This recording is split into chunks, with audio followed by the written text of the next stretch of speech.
on air. You don't know, each and every Friday, you know how we run the program around here. Program can never run, we run the program. So, if you had seen earlier, we had a producer who was our guest artist of the week. For the first time, we're having a link with a producer because we just want to know what's going on in the reggae dancehall world. So, live from Amsterdam, I want to talk to one producer, JJ, out at JJ Studios. Mr. Man, welcome.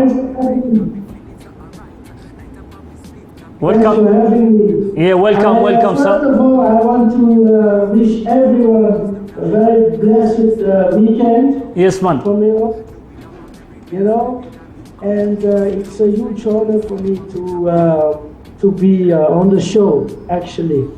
So kindly introduce yourself to our people who are seeing you for the first time on screen. Who is JJ? How he started? Just in a nutshell. Well, I was born on the island of Curacao. It's in the Dutch Caribbean, and I was introduced to music through Latin music because we play a lot of Latin, and then we moved to Holland because it's very common for our people to move to Holland because of we were colonized by the Dutch, you know. So as soon as I left the island, I saw an advertisement in the Dutch papers about musicians looking for a keyboardist for a reggae band.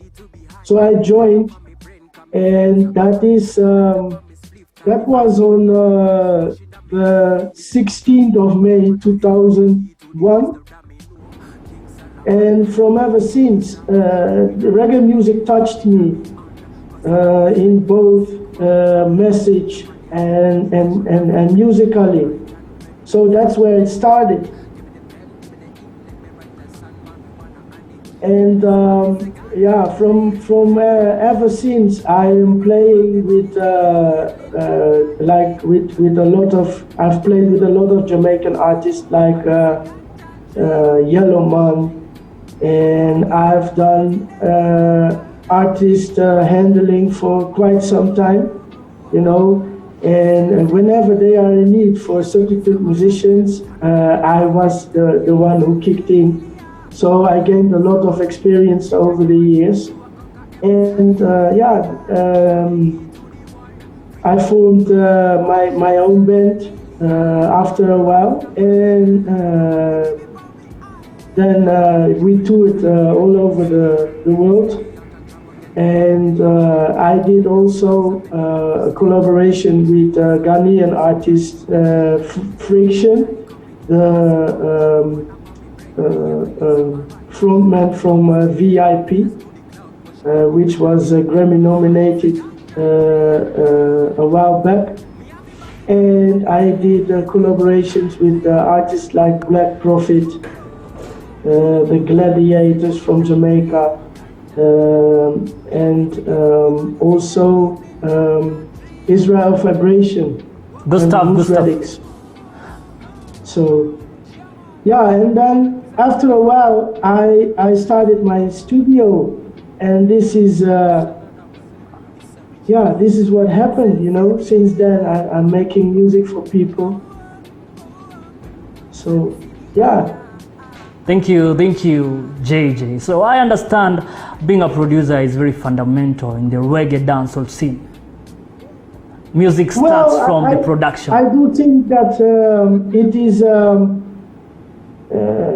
especially when we are in a pandemic right now.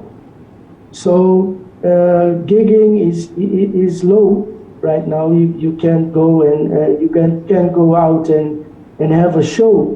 So, for instance, you have to find ways to maintain your income. You have to find ways to be able to keep on exposing yourself while you are not on stage, and that is very difficult sometimes. So yeah, I just produced a lot. So do you prefer artists coming for you, or you go for the artists? You spot talent, then you approach? Well, it goes both ways, you know. Sometimes artists approach me. Now on this particular project where I'm busy with, it is a collaboration between Africa, South Africa, Malawi, and the Netherlands. That's where the name Manessa is coming from. It's a huge project because we accommodate 80 artists on one particular rhythm, and so far that I know, it's never been done before on this scale. And what is also very unique about this is that we give the artist 60% in equity of their own royalties. Maybe before we can get deep in about the new project, let's talk about the dishonesty among the artist and the producer. Sometimes there are cases whereby there is a good producer and the artist is not so much vocally able, but still you see the producer is doing his work. Is there a time you feel like someone has approached you and you feel like you guy, you have no talent, you have no business to be in my studio? Is there a time that comes to that point? Yeah, sometimes you do that, but then you can put in agreements not to mention your name. You know, when I think talent or not, everyone has the right to at least try, you know. And I think when you always pick the cherries from the cake, you're not a true producer. Right. I see it as a profession. It is a proper profession, you know. Anyone who knocks your door, you have to address them. All right, let's now talk about the new upcoming project, the Cool Pro Royal Rhythm. Yeah. What inspired the new project? Having 70 artists is not a joke. What inspired the new rhythm? Well, the new project? It was 70, but we had a lot of submissions, and they keep on coming in. So we ended at 80. Right. And the main focus of the project for me was I was working with a lot of African artists, and I came across some situations where I saw that the bigger record labels, you know, they misuse and therefore abuse their stature to rob the artists from their royalties, because they have a sort of like monopoly position in the market. They know that artists need them, but I see it the other way around. When artists don't approach you, or when artists are not around, you don't have no use as a producer, because there's nothing to produce. So when you talk about royalties and we have over 80 artists, how are we going to monetize this project? Having in mind we have over 80 artists. We work with DistroKid, and DistroKid is a very handy platform, and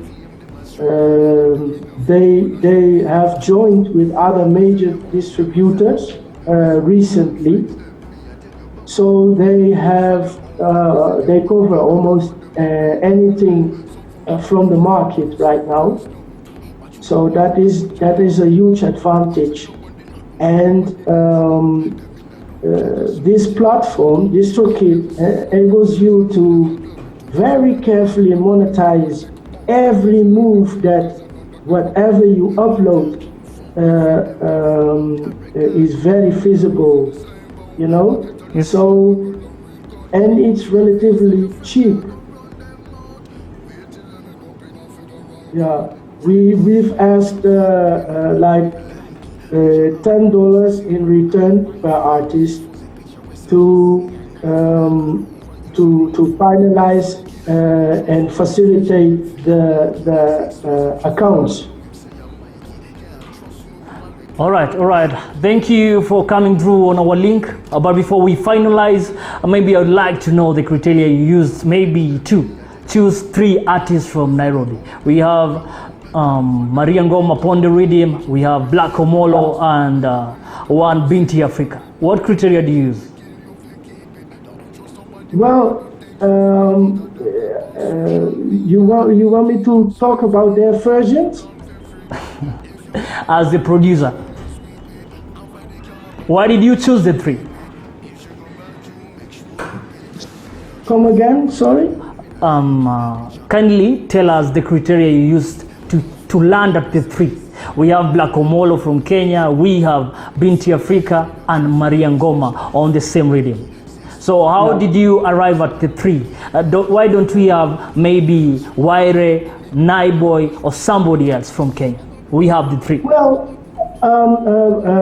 Black Omolo is a sister where I worked with before, and I approached her to jump on the rhythm, and she suggested Binti Africa and Maria Ngoma, and I was very happy about that because we saw that there were a lot of male singers on the rhythm, and we were looking for especially female singers to equal that number. So she came up with it. So through Black Omolo, they actually joined the rhythm, and I'm very grateful for that because I like their voices, and they have very, very strong qualities. Yeah. All right. What's so distinct about the rhythm? What's so unique about the new rhythm that's dropping on Fazio? Well, musically, I think it's very fresh. We try to use like that modern Jamaican approach, and it worked out very well. But what is truly unique about this rhythm is that we are able, through the construction that we use,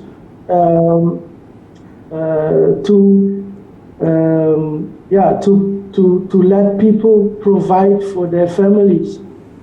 And since the percentages are very high, because 60% is not common, they can seriously generate revenue from this. So that is what is unique about this. And in this time of pandemic, it is more than ever necessary to unite, and what better way than through reggae music. All right, thanks for joining us tonight on Irie Vibes.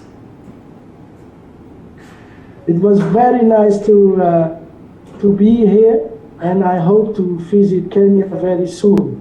All right, sir. Okay, thank you. Good evening.